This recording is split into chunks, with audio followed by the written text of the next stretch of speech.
যারা মিডিয়ায় থাকেন তারাই দেখেছেন। এখানে সব আলেমরা একমত, কাদিয়ানীরা কাফের। কেন কাফের? আল্লাহ বলেন, মা কানা মুহাম্মাদুন আবা আহাদিম মির রিজালিকুম ওয়ালাকিন রাসূলুল্লাহি ওয়া খাতামান নবিয়্যিন। নিশ্চয়ই আমার মুহাম্মদ হলো শেষ নবী, এরপরে আর কোন নবী আসবে না। এটা কোরআন শরীফে আছে। আর কাদিয়ানীরা বলে মুহাম্মাদের পরে আমাদের আর একজন নবী এসেছে, তার নাম গোলাম আহমদ কাদিয়ানী। আল্লাহর কোরআন বাদ দিয়ে, রাসূলের ভাষা বাদ দিয়ে যারা নতুন নবীর দাবিদার, তারা নিঃসন্দেহ কাফের। নিঃসন্দেহ কি?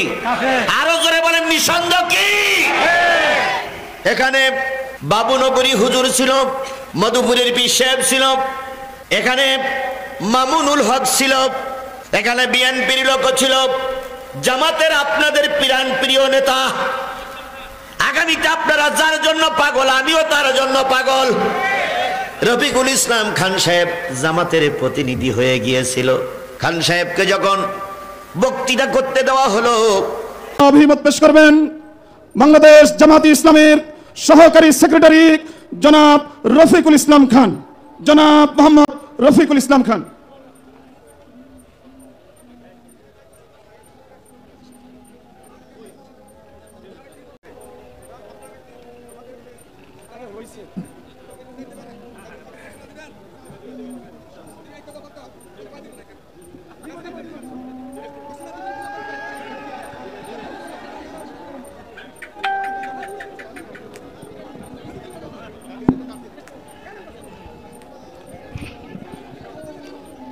আলহামদুলিল্লাহি রাব্বিল আলামিন, আসসালাতু ওয়াসসালামু আলা রাসূলিহিল কারীম ওয়া আলা আলিহি ওয়া সাহবিহি আজমাইন। আজকের এই খতমে নবুয়তের উদ্যোগে আজকের এই মহাসম্মেলনের মাননীয় সভাপতি, তখন দুই রকম বক্তব্য আসছে। মধুপুরীর বিশ্বায় হুজুর বলেছেন যে আপনি কাদিয়ানী সম্পর্কে স্পষ্ট বক্তব্য দেবেন, ওরা কাফের কি কাফের না জড়াইয়ে রাখবেন না, একটা বক্তব্য আসছে। আর একটা বক্তব্য আসছে উনি নাকি খান সাহেবের বক্তৃতায় বাধা দান করেছে। কোনটা সঠিক আমি জানি না। জামাত নেতার নাম ঘোষণার পরপরই রফিকুল ইসলাম খানকে মওদুদিবাদ বলে এড়িয়ে আসে মধুপুরীর পীর সাহেব হুজুর, আমরা আপনাকে সম্মান করি, আমরা আপনার অমঙ্গল কামনা করি না। আওয়ামী লীগের সঙ্গে আপনি একদিন মারির শিকার হয়েছিলেন, আপনার একদিন রক্ত ঝরেছিল, সেই রক্ত দেখে আমরা খুব কষ্ট পেয়েছিলাম। জানতাম আপনি হক পক্ষের লোক। যদি আপনি খান সাহেবের দিকে সত্যিকার, আমি এখনো বিশ্বাস করতে পারছি না, যদি উনি মওদুদিবাদ বলে পীর সাহেব হুজুর যদি খান সাহেবকে এড়িয়ে এসে থাকে, কাজটা কি ঠিক করেছে? বলেন, কাজটা কি ঠিক করেছেন পীর সাহেব হুজুর? কাজটা কি পীর সাহেব হুজুর ঠিক করেছেন? যদি করেছেন আমি বিশ্বাস করি, যদি করে থাকে আল্লাহ ওনাকে হেদায়েত দিক, আল্লাহ ওনাকে সঠিক পথে ফিরে আসার তৌফিক দান করুক।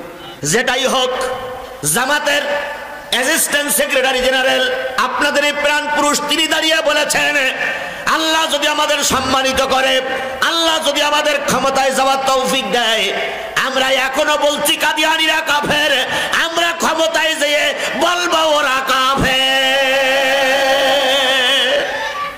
তাই বলেছে না? এই তাই বলেছে না? আর একজনেরা মদিনার ইসলাম প্রতিষ্ঠা করতে চায়, তাদেরকে বক্তৃতা করতে দেওয়া হলো। তিনি যখন পাশ পাল্টে ঘুরি ঘাড়ি বলতে চাচ্ছিলেন, লক্ষ জনতার কাছ থেকে বক্তব্য ছিল।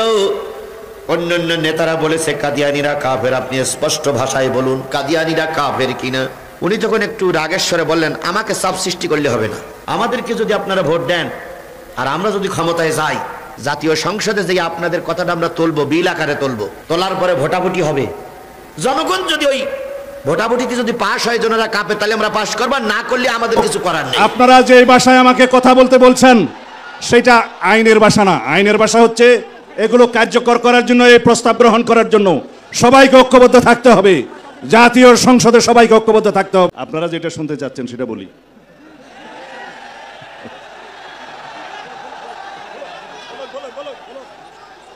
ইনশাআল্লাহ যদি বাংলাদেশের রাষ্ট্র ক্ষমতায় সরকার পরিচালনার দায়িত্ব আল্লাহ রাব্বুল আলামিন আমাদেরকে দেয়, এদেশের জনগণ যদি আমাদেরকে মহব্বত করে দায়িত্ব দেয়, যদি আপনারা সবাই সহযোগিতা করেন, মঞ্চে উপবিষ্ট যারা রাজনৈতিক নেতৃবৃন্দ, পীরে কামেল হযরত উলামায়ে কেরাম, আমাদের দেশের বুজুর্গানে দিন যারা আমাদেরকে পরিচালিত করেন, সবাই যদি আপনারা সহযোগিতা করেন, একসাথে থাকেন, তাহলে আপনাদের এখানে আজকে যে সমস্ত দাবি দেওয়া আছে, আমরা সকল দাবি দেওয়া এই প্রস্তাবের পক্ষে ইনশাআল্লাহ।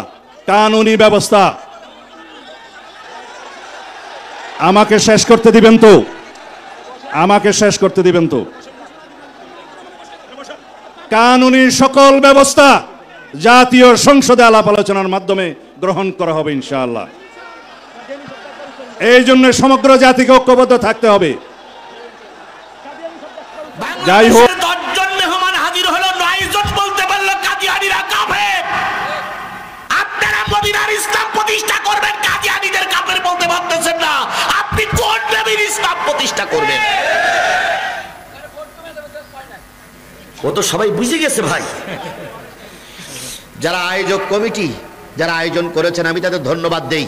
কিন্তু একটা জায়গায় আমাদের মনে ব্যথা লেগেছে। মঞ্চে 2-3টা চেয়ার ছিল, 2-3 জন চেয়ার আলেম বসুক, আমরা এটা চাই। কিন্তু ওই 2-3 জন চেয়ারের ভিতরে আলেম না বসে আর একজন বসেছিল, তার মুখে দাড়ি নাই।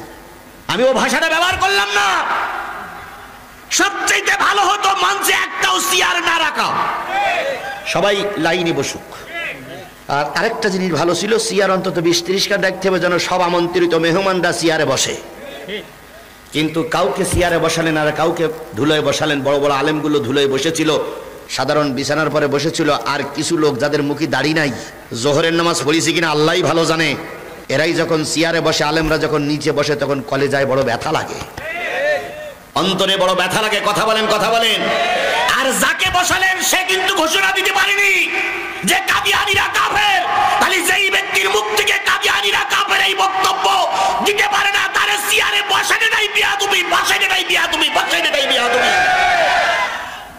জাতিকে জেনে বুঝে সঠিক সিদ্ধান্ত নিতে হবে ভাই। 10 জন মেহমান এক বাক্যে কথা বললে আপনি বলতে পারলেন না কেন? পরে যা হয় হবে।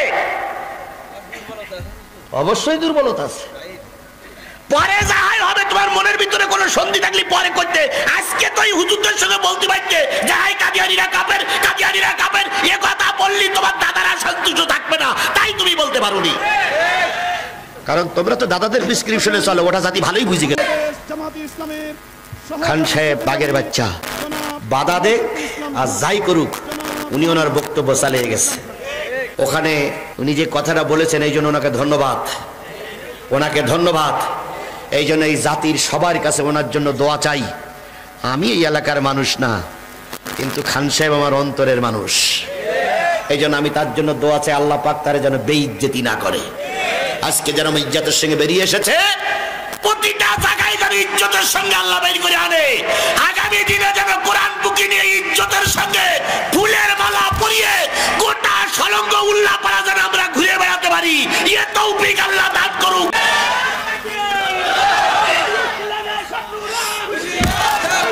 তকবীর দেওয়াটাও একটা ইমানি পরীক্ষা বলো ভাই।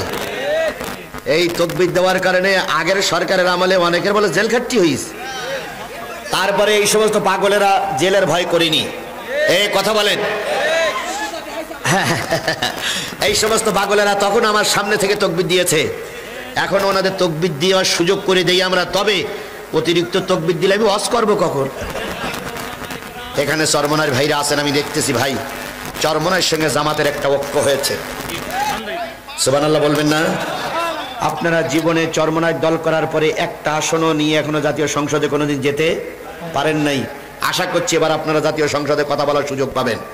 সুতরাং আমাদের বক্তব্য হলো, এখানে যদি খান সাহেবের দেয়, আমরা জামাত, চরমনাই, হেফাজত, 8টা ইসলামের সব দল লোক রফিকুল ইসলাম খান সাহেবের পক্ষে থাকবো। আবার যদি ওই মাগুরায় যেয়ে আপনাদের চরমনার কোনো প্রার্থী দেয়, আমরা সবাই মিলে আপনাদের চরমনার প্রার্থীর বেরি করে নিয়ে আসবো। তবে কোনো জালেম ফাসেকের দল আমরা করব না। কথা কি ঠিক? তাহলে এবার টুপিওয়ালারা সবাই একজোট হয়ে কোরআনের আইন প্রতিষ্ঠা করতে চাই। এই ডাকে সাড়া দিয়ে আপনারা সবাইকে আমার সঙ্গে একমত? কারা কারা একমত? 2 হাত তুলে আল্লাহরে দেখাই দেন।